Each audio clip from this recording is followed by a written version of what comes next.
16 two sums using sorting and two pointers techniques. तो basically two pointer technique होता क्या है? टू पॉइंटर टेक्निक मतलब होता है कि कोई मान लो जैसे ये एरे है, मैं वैसे यही ले लेता हूँ, -1 2 -3 1 0 1 2 3 4, ये एरे है। मुझे यहाँ पे सम निकालना है जिसकी वैल्यू -2 आनी चाहिए। तो यहाँ पे कोई ऐसा एलिमेंट प्रेजेंट है जिनका हम सम करें और दोनों का सम ऐड होने के बाद -2 आए, तो ये करना है। तो टू पॉइंटर मतलब होता है कि मैं क्या करूँ, एक तरफ लेफ्ट से चलूँ, एक तरफ राइट से। एक पॉइंटर मेरा लेफ्ट को पॉइंट करे, एक राइट को पॉइंट करे, और मैं क्लोज जानने की कोशिश करूँ। देखो, अगर मुझे एक्स इक्वल टू -2 चाहिए, तो मैं क्यों ना इस सम के क्लोज जानने की कोशिश करूँ, क्योंकि मुझे पता है कि ये सम क्या है कि जैसे मैं इसको ऐड करूँगा तो ये इसके सम के बराबर होना चाहिए। तो वो कोई हो सकता है, -3 ये 1 हो सकता है कि -1 हो सकता है कि 2 और -4 कुछ भी हो सकता है। तो अब हम मेन बात ये है कि अगर हम कभी लेफ्ट से जाएंगे, राइट से जाएंगे, तो नंबर जो है वो अरेंज फॉर्म में नहीं है, तो हम इसको आइडेंटिफाई नहीं कर सकते कि हम कितना पास जा रहे हैं, कितना दूर जा रहे हैं। तो इसके लिए मुझे क्या करना पड़ेगा, सबसे पहले तो इसको सॉल्ट करना पड़ेगा। तो सॉल्ट करने के लिए हम क्या कर सकते हैं, एरेज डॉट सॉर्ट नाम का यूज कर सकते हैं। यहाँ पे हम एरे यूज करेंगे, सॉल्ट हो जाएगा। सॉल्ट होने के बाद क्या हो जाएगा, ये ऐसा हो जाएगा।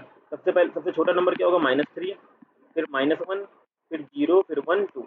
अब मैं इस पर अगर टू पॉइंट अप्रोच यूज करूँ तो मेरे लिए ईजी होगा, मुझे पता चलेगा कि मैं कहाँ जा रहा हूँ, एक्चुअली मैं कितना पास जा रहा हूँ और किस नंबर के कितना पास जा रहा हूँ, ये मुझे पता चल जाएगा। तो मैं क्या करूँगा, एक एल लूंगा, एल इक्वल टू 0 से डिफाइन करूंगा, जो इसको डिनोट करेगा एल।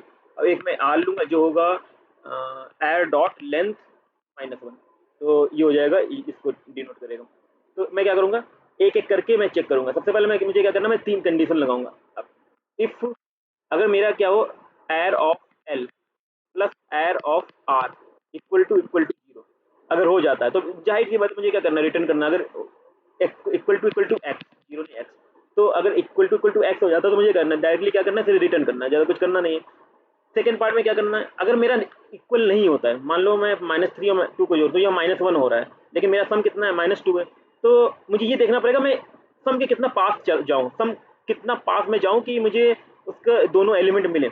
अब तो मैं दूसरा केस क्या चेक करूँगा, एलसिफ में, कि क्या मेरा arr of L plus arr of R less than X से, मतलब अगर मैं इन दोनों को ऐड करूँ तो -3 और 2 को ऐड करूँ तो कितना हो जाएगा, -1, और मेरा सम कितना है, सम है -2। तो ये तो ग्रेटर देन है, तो इस कंडीशन में नहीं आएगा। लेकिन अगर मेरा मान लो लेस देन होता तो क्या करते, लेस देन है तो इसका मतलब क्या है कि मुझे लेफ्ट साइड से बढ़ने की जरूरत है, क्योंकि लेस देन का मतलब क्या है कि मुझे यहाँ से बढ़ेंगे तो मैं जल्दी पहुंचूंगा, है ना। अगर मैं यहाँ से बढ़ता मुझे टाइम लगता पहुंचने में, क्योंकि मैं वो क्लोजर है, तो किसके ज़्यादा क्लोज होगा, क्योंकि स्टार असेंडिंग ऑर्डर में है, तो वो एल की तरफ से ज़्यादा क्लोज होगा। तो मुझे क्या करूँ, मैं एल को इंक्रीमेंट कर दूँ, एल क्या हो, मैं आर को डिक्रीज कर दूँ। तो अभी क्या मेरा कंडीशन बन रहा है, मैं आर यहाँ पे क्या है, -1, और मेरा ये क्या है, -2। तो अभी क्या होगा, मेरे को क्या करना है, मेरे को राइट से डिक्रीज करना है। तो राइट से डिक्रीज करना है तो मैं कहाँ पहुँचूंगा, यहाँ पहुँचूंगा तो फिर मैं चेक करूंगा क्या इन दोनों का मैं सम करूं तो क्या ऐड हो पाएगा। अब मेन बात ये देखो, एडिशन कब होता है, एडिशन होता है जैसे मैं यहाँ पे अगर मैंने -3 लिया, अब इसमें मैं कितना ऐड करूं कि उसके मैं पास पहुंच जाऊं। तो जाहिर सी बात है कि अगर मैं लेफ्ट साइड में हूं, तो अगर उसका सम दोनों के सम से कम आ रहा है, तो कम आ रहा है इसका मतलब मुझे क्या करना है, उसको बढ़ाने की जरूरत है ना। बढ़ाने की जरूरत है तो एल प्लस प्लस कर दो। यही काम अगर मुझे अगर मेरा arr of L plus arr of are ज़्यादा आ रहा होता एक्स से, मान लो मेरा एक्स होता 5 होता मेरा एक्स, और ये क्या आ रहा है, -1 आ रहा है। तो अभी क्या है, नहीं मेरा अगर ये होता -3 होता मान लो, तो -3 होता तो अभी क्या होगा, मेरा -1 ज़्यादा होगा। अगर मेरा -1 ज़्यादा होगा तो मुझे क्या करने की जरूरत है, मुझे लेफ्ट साइड से बढ़ने की जरूरत है, क्योंकि मुझे क्या करना है, जितनी जल्दी मैं पहुंच सकूं उतनी जल्दी मैं उस पर पहुंचूंगा दोनों पॉइंटर की हेल्प से। तो ये लेफ्ट साइड से जाएगा, राइट साइड से जाएगा, तो इससे होगा क्या कि जो हमारा टाइम कॉम्प्लेक्सिटी है वो एन टाइम नहीं लेगा।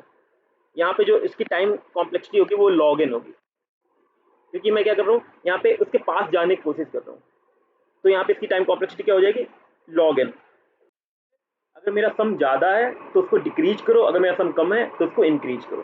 तो मेरा ये असेंडिंग ऑर्डर में, तो डिक्रीज करने के लिए क्या होगा, क्योंकि मेरा सबसे बड़ा नंबर यहाँ होगा, तो मैं डिक्रीज करने के लिए यहाँ क्या करना पड़ेगा, आर माइनस माइनस करना पड़ेगा। और अगर सम मेरा कम है तो इंक्रीज करना है, तो इंक्रीज करने के लिए क्या करना होगा, मुझे राइट जाना पड़ेगा, जिसके लिए मुझे एल प्लस प्लस करना पड़ेगा। तो सिंपल ये लॉजिक हम लोग को यूज करना है। तो एक बार मैं इसको सही से लिख देता हूँ।